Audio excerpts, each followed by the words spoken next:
What is poppin' fam? My name is Brendan Myers, and in today's video we're gonna be talking about symmetry. Left to right, biceps, chest to legs, everything. We're gonna figure it out. So buckle up and let's get started.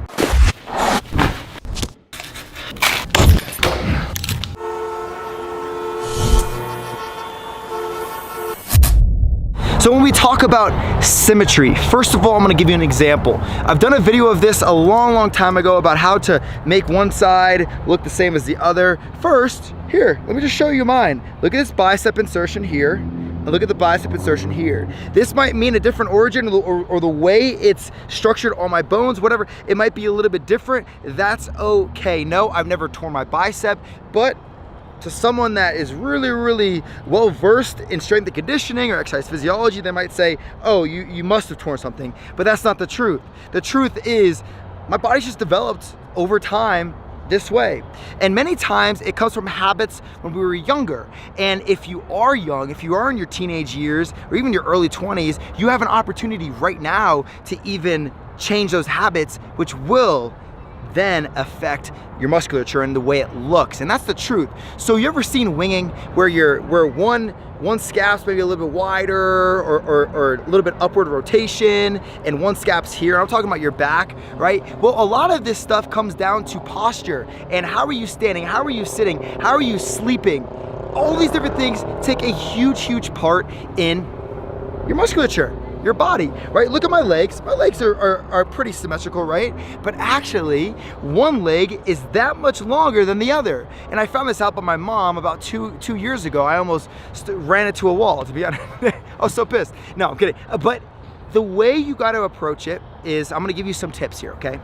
Number one, if one side of your body is bigger than the other and you're a little bit younger, look at your posture. So number one, look at your posture. Look at the screen, you see posture. Number two, you wanna focus on how you're sleeping.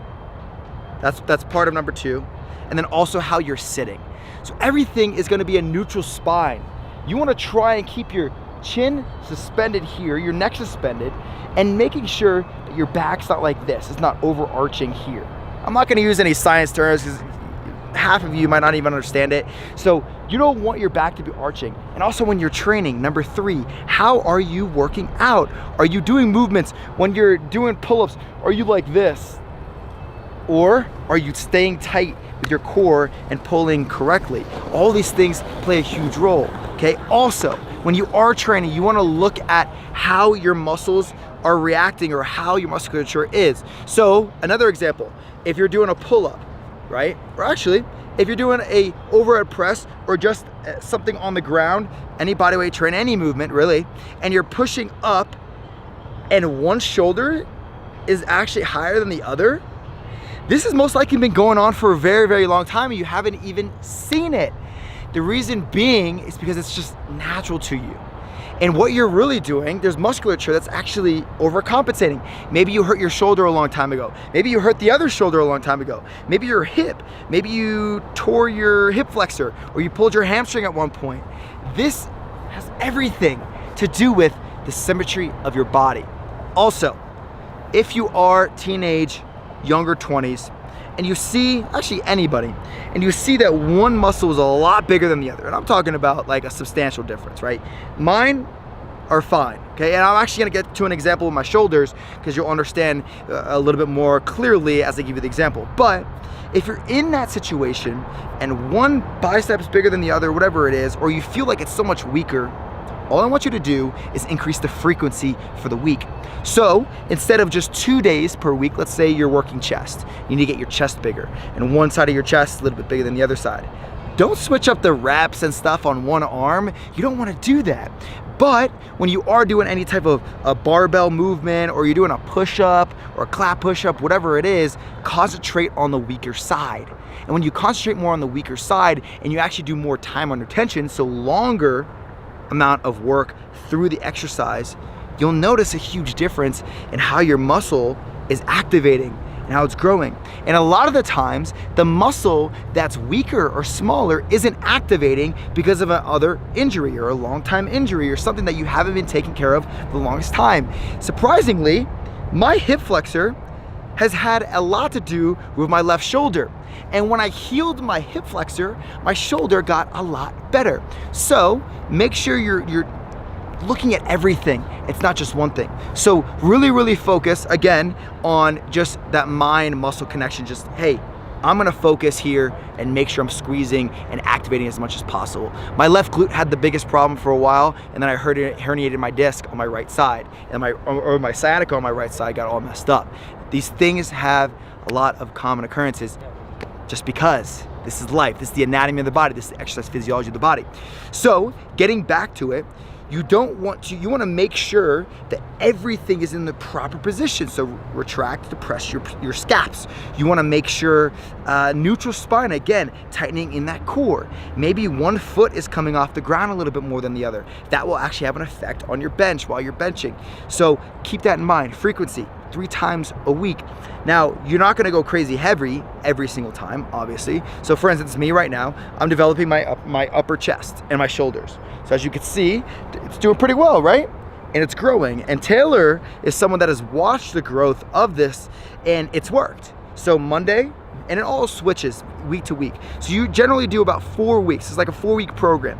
Monday, I go a little higher volume. Wednesday, I go a little bit less volume, a little bit more weight, like a moderate day.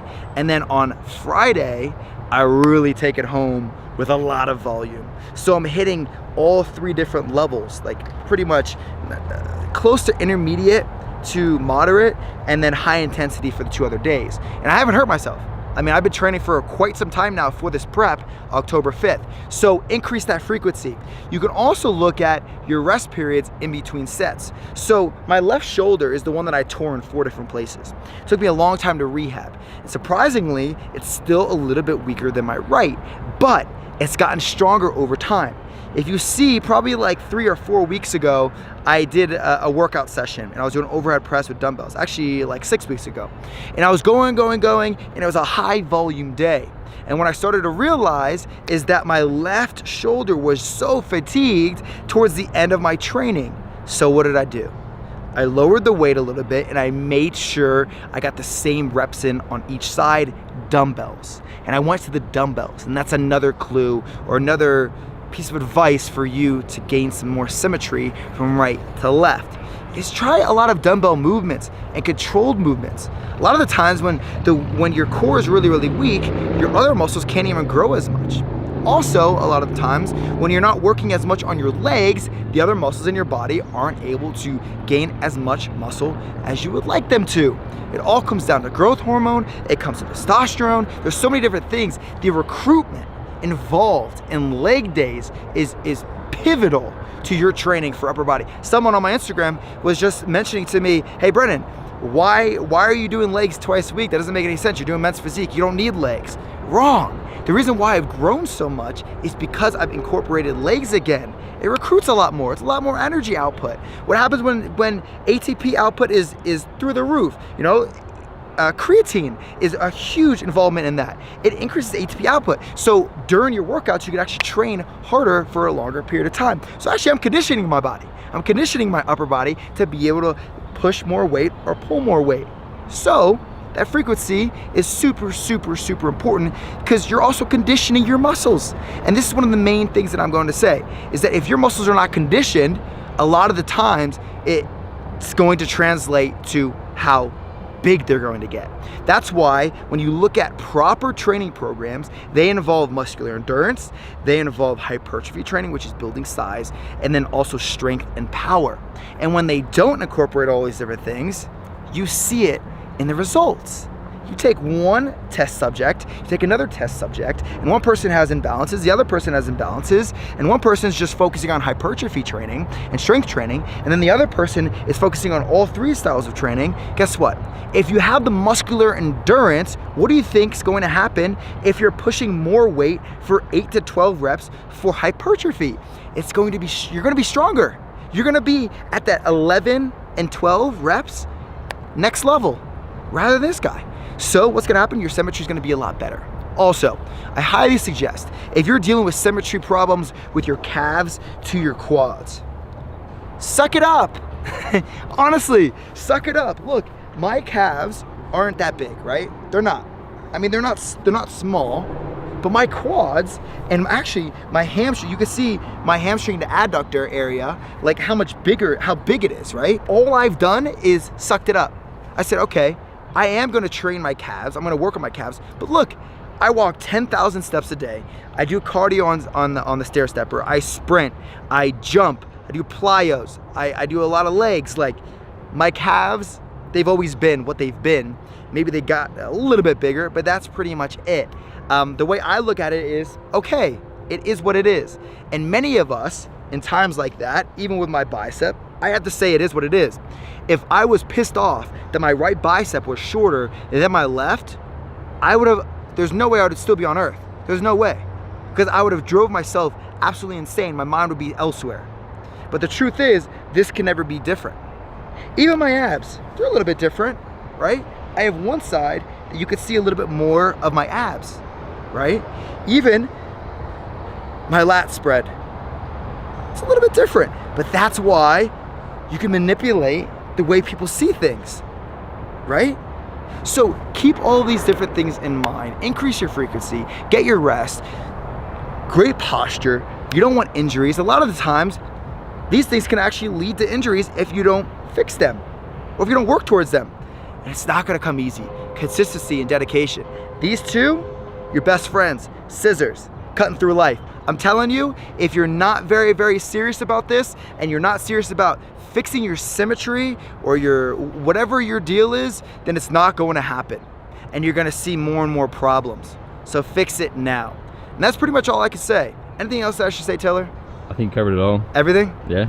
So, first of all, don't worry so much if it's something that is just like your musculature, like that's how it is. Number two, just to summarize, make sure you're hitting that frequency. Especially if you want to get your legs bigger or whatever, it takes time. It takes a lot of time. You know, some people, it takes 10 years to finally build the mass that they've been wanting. Other people, it takes 2 years that they've been wanting. You know, your metabolism might be crazy, crazy high. My metabolism is great. It truly is. I have great genetics. At the same time, I train my ass off.